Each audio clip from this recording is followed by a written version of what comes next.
Well, Jurassic Park is frightening in the dark, and Adam Driver's got a big fuck off gun. So look, 65, the new Adam Driver film, sci-fi kind of adventure action, tense thriller, uh, that just came out. That I didn't even know was a thing until maybe a couple months ago, and then I'm like slowly kept seeing their trailer. I'm like, I'm kind of down for this. We need something new with dinosaurs since Jurassic Park kind of wrapped up for now. I'm always down for Adam Driver, and it's kind of like Last of Us, but with dinosaurs in the past, kind of. And the premise is exactly what they show you in the movie. Like, there's nothing. It's all laid out in the trailer. Humanity did. I mean, they don't really go into explanation of how humanity still was created on Earth, but maybe we end up there later on. But anyway, humanity existed before Earth. I'm driving from another planet. He's essentially a bus driver. With clearly some military survival experience as well. And he's transferring these people. They hit an asteroid belt, and they end up crash landing on Earth 65 million years ago, particularly near the tail end of the dinosaurs' reign. And yeah, it's about him trying to survive on this world, trying to get home, as well as trying to get this one survivor, this little girl, home, Koa. And along the way they're fighting dinosaurs. And look, I feel like, let me actually check Rotten Tomatoes. Last I checked, it did not have the best reviews. But let me check the Rotten Tomatoes here right now. What is the current reviews for this? So look, it has gone up considerably from when I last saw it. It was at 24% when I last saw it. It only has 44 reviews, but it's now up to 36%. That's a full 50% increase. This could go up even higher. It's only got 44 reviews right now. Audiences, they're not liking it as much, but there's only 100 plus verified audience scores right now. But look, I'm actually surprised as many people liked it as it did compared to what I saw last.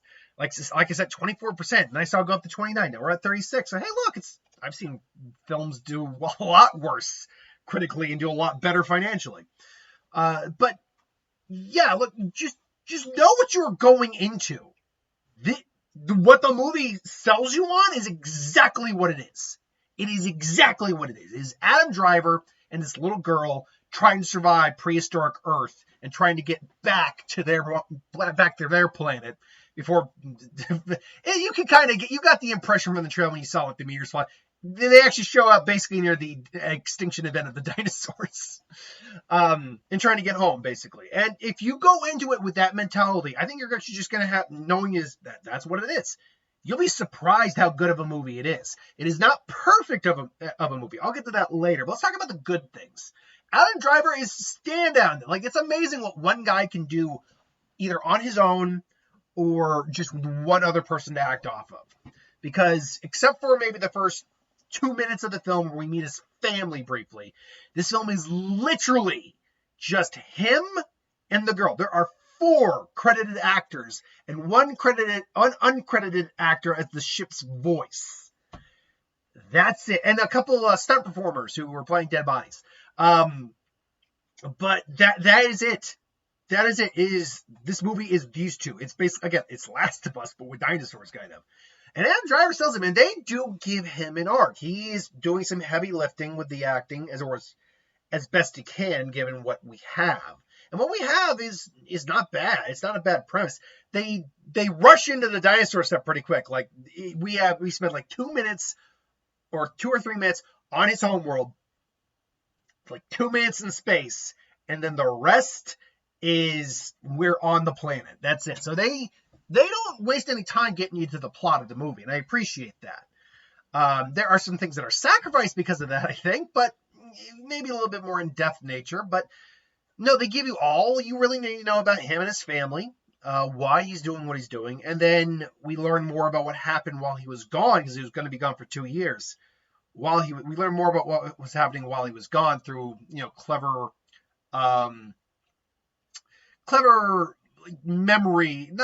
recordings. And I'll say this right now. I liked the girl who played his daughter quite a bit. She seemed very real and very genuine. Like, when I was watching her, I didn't see someone acting. I saw a young girl, maybe around 12 years old, I'm guessing. So I really liked that about it. And you see just kind of how broken of a person he kind of is when you learn some of the stuff that happened while he was gone.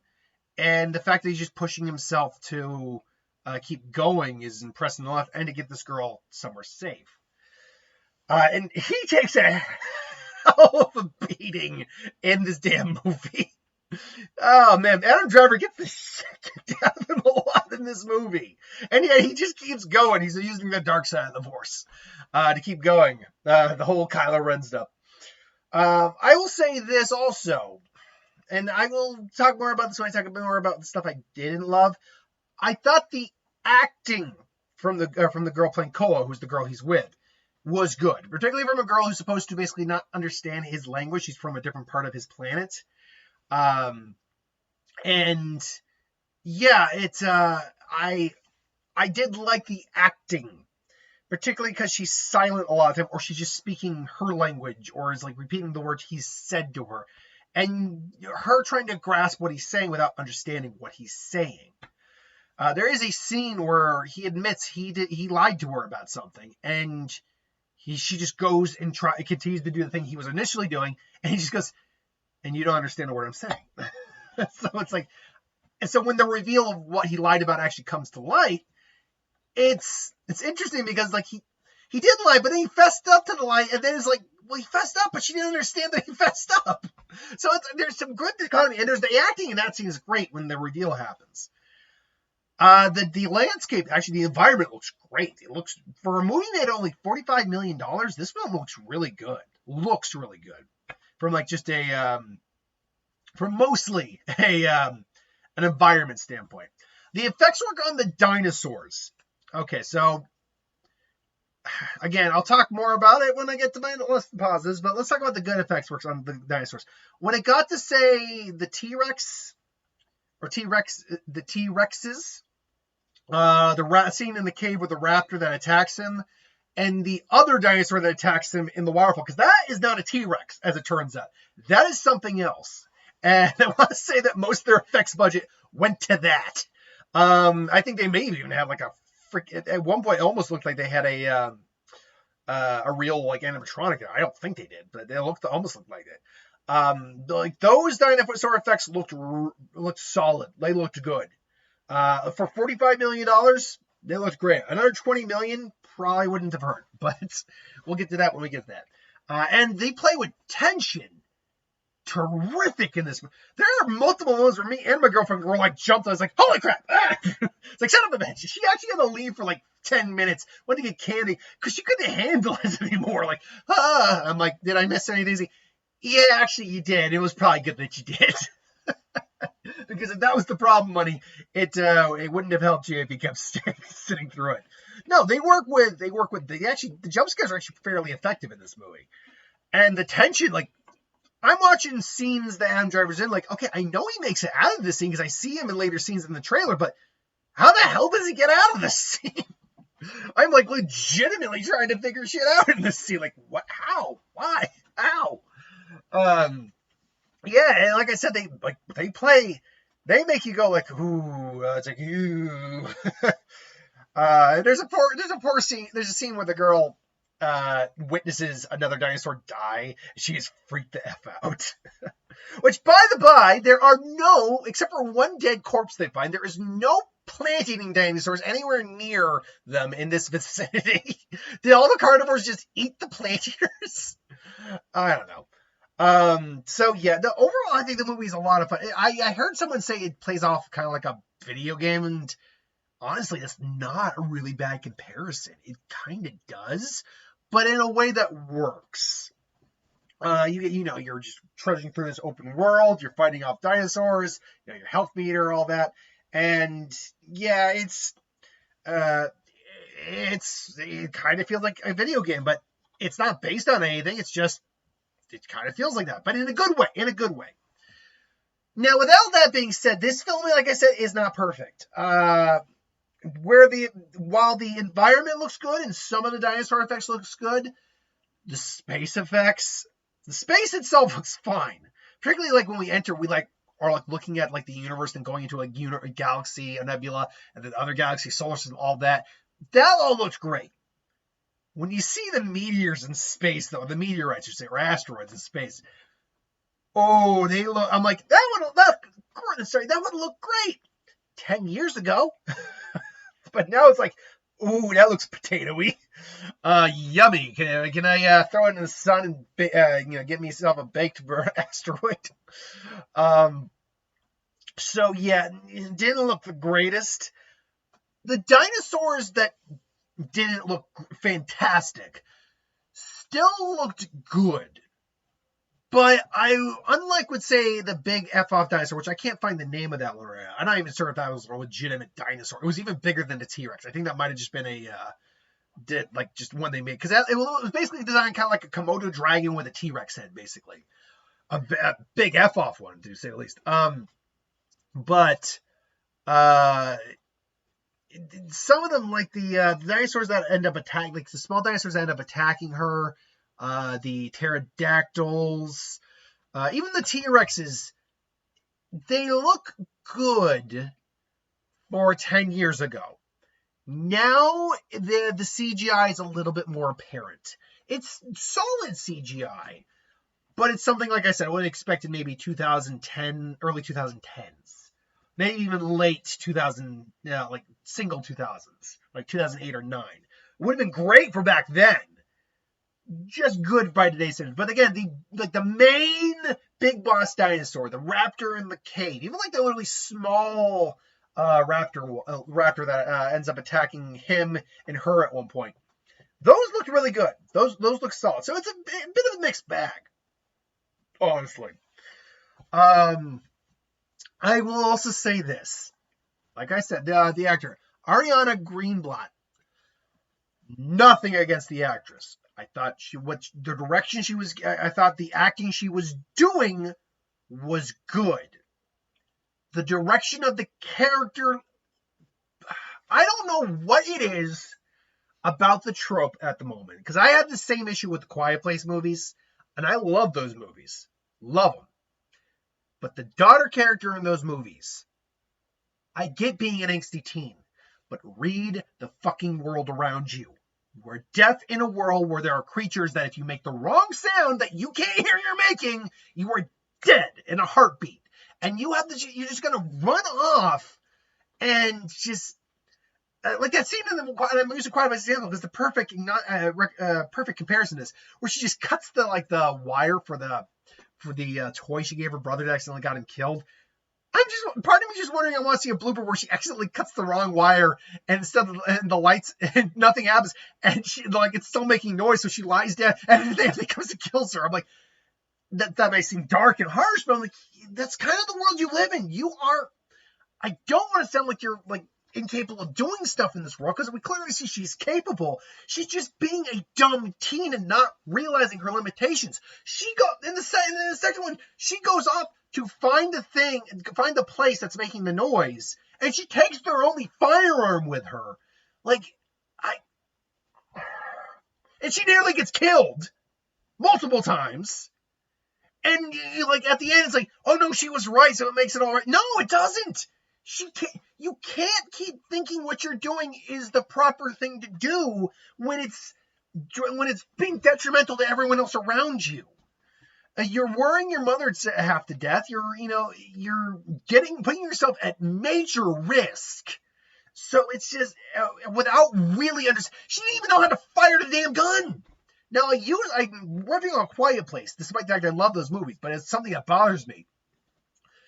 To illustrate the point that the direction they gave the character of Koa, the minute we see her wake up when he finds her, I immediately kind of knew what was going to happen a little bit. She's not going to listen to him very well. She's going to be a little bit, not rebellious, but she's going to be a bit difficult to work with. She's not going to follow directions very well. She's going to have this idea of, she's going to keep doing things she shouldn't be doing. And sure enough, she keeps doing things she shouldn't be doing. Now they build in a little bit of an excuse for that fact she doesn't speak his language. She doesn't speak what we'll call it common or basic. She doesn't actually understand him very well, if at all. So I get that, but guess what? You realize you're in a world with things that will eat you. Big things, small things, vicious things that will eat you. Maybe a little common sense and self-preservation kind of kicks in a little bit. Because there's scenes where she's just, like, there's a scene where he, like, squishes a big bug on him, and and she's laughing at him. And, he kind of, like, chases her with it, and, he's having a little bit of fun, just kind of get a point. And I can understand that. That made complete sense to me. What I don't get is her just randomly throwing fruit at him for no reason. Like, I get maybe being bored or not liking him, but look, he's not a bad dude. In fact, he's not a bad guy at all. You just are kind of just a little brat. Like, she really is acting like a brat for no reason other than she's a kid. So, now, I mean, again, as the movie progresses, sure, it gets a little better. She becomes a bit more resourceful. But, I mean, it's not like she's god awful. She's still a realistic kid in many ways. But I don't know. Characters like that bother me. Like, characters who can't use common effing sense in a scenario where common sense is how you will survive. That bothers the hell out of me. It's not as bad as, no, it's actually a lot even worse than, say, the strong female character trope where you write her with, like, no flaws or whatever like that, and aka, or, writing toxic, characters, men, women, whatever. It bothers me more because that's just bad writing. That's just bad writing and a concept, and it's just a misconcept of how we interpret other genders or character types. Here is like, no, this is not how someone should in theory be reacting in a scenario. But here we are. And maybe I'm wrong. Maybe it's exactly how a kid would react in that scenario. And you know what? Sure, but you could have not done it. I don't know. It bugs me. It's one of those tropes that bugs me. But other than that, and those were my two biggest issue. Honestly, it's a clean runtime at about an hour and a half. It really is. It's really well paced. Maybe I could have handled a little bit more bonding between the two of them, but that's just it, in my opinion. So yeah, ultimately, I enjoyed this movie quite a bit. The slightly less than stellar effects sometimes, and and Koa's character notwithstanding, I actually had a really good time with this movie. It was a lot of fun. Is it my favorite movie of the year? Honestly, I don't know. I got a lot of movies to see this year. I wanted to see, I was going to go out today and see Scream 6, but showtimes didn't line up well. I'm going to be busy, and if there are two movies coming out and I can't see the second one on the Friday after the Thursday I see a movie, chances are I'm not going to be able to do the two movies that week. It's just, my schedule doesn't work that way, unfortunately, and it sucks. I wanted to. I did. But anyway, because I saw the last one and I liked it, so I've been hearing relatively good things about this one. So, oh well, it is what it is. Next week's Shazam, though. Shazam! And then the following week, John Wick, Mr. Big the Baba Yaga. I had no idea Scott Adkins was in that movie, by the way. I'm like, and then I realized, wait, that's it? That's who he's...